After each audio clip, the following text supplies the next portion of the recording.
Okay, kagupitan. So ngayon maggugupit tayo na naman ng high taper fade.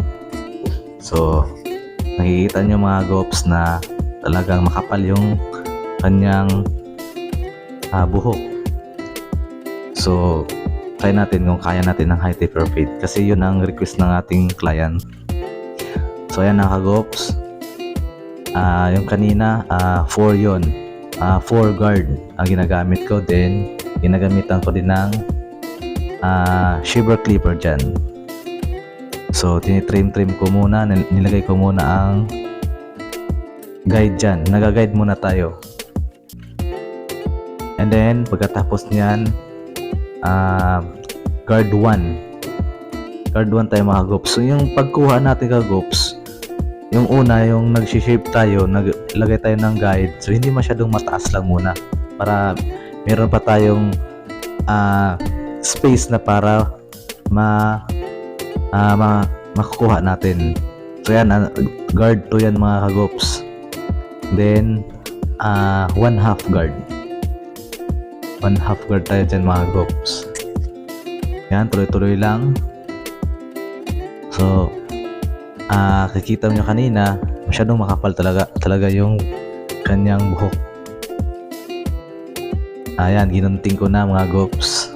So tinitrim ko muna ang side niyan kasi kanina habang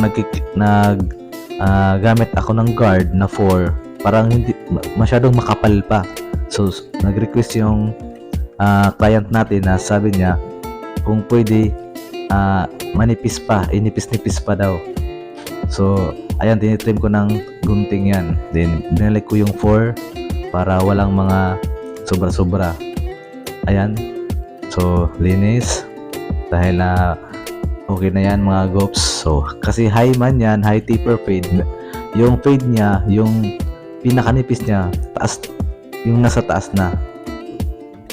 Ayan, magunting tayo mga gops. So pasensya na kayo gops sa mga salita ko kasi hindi talaga ako isang Tagalog.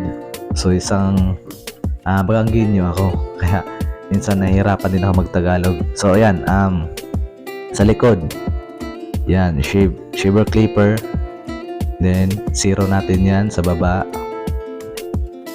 So dahil high taper fade ang gusto ng ating client, so dyan sa likod mga kagupitan. So kunin natin, mataas yung kunin natin, pero huwag lang masyadong mataas. Yan, 1 guard,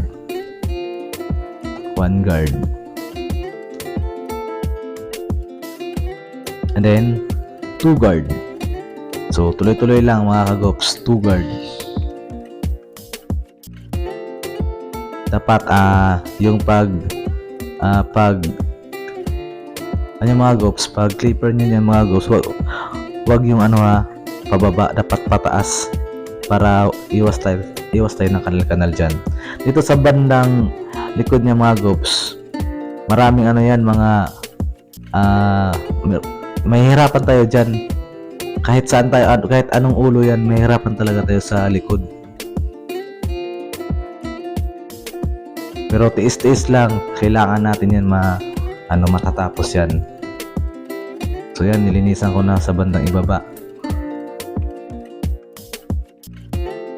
So talaga dito ako natagalan mga kagupitan sa likod niya dahil hindi masyadong pantay yung sa likod niya. Maraming mga yung tinatawag namin dito mga parang may bukol-bukol sa ulo. Yun. Yan, tuloy-tuloy lang. So kailangan kunin natin talaga yung parang kanal niya para ma-feed yan. Ayan, gunting na naman, trim na naman. Kagaya dati, tinitrim natin yung buhok niya. Dahil sabi ko nga, hindi lahat makukuha ng clipper. So kailangan din natin ng gunting mga kagupitan. So ayan, parang hindi pa ako kontento, parang meron pang sobra-sobra. Ayan, sa taas na naman tayo mga kagupitan. So, ganyan ako mag-trim sa taas kagupitan. Ginapit natin ng kamay kasi mahaba yung buhok niya. Hindi tayo makagamit ng sudlay dyan mga kagupitan. Talagang kamay natin gagamitin. Kasi kung pag sudlay natin sa taas, hindi lahat ng buhok makukuha ng sudlay. So, kailangan natin ng kamay para maipit. Ayan, sa unahan, sa likod, kabilaan yan mga kagupitan.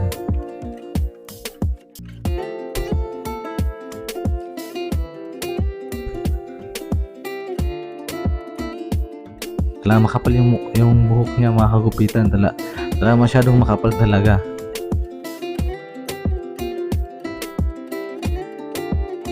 Yan, sa left side na naman.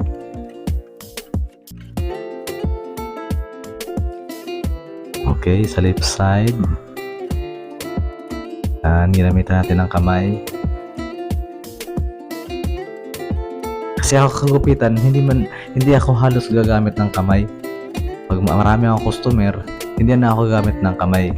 Kasi para mabilisan, direct na ako sa sudlay.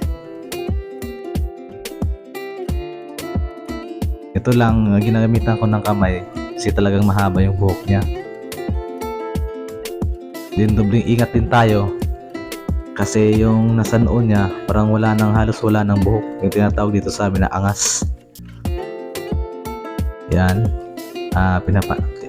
pinantay ko yan. Ayan, para maiwasan yung pagkaangas niya, para hindi masyado makita. Ayan, tinitrim ko na yan. Tinitrim ko, pero mamaya pagkatapos niyan gagamitan ko na ng slasher, trimming scissor. Gagamitin ko ng trimming scissor dahil masyadong makapal yung buhok niya, so hindi pa yun enough na gagamit tayo ng gunting lang pang trimming. So gagamitin din tayo ng trimming scissor. Yun, kailangan talaga natin yan pang finishing. Ayan, trimming scissor na mga kagupitan. Yan, hindi lang masyado natin halos gamitin kasi kanina ginagamitan natin ng trimming. Ayan, banda unahan.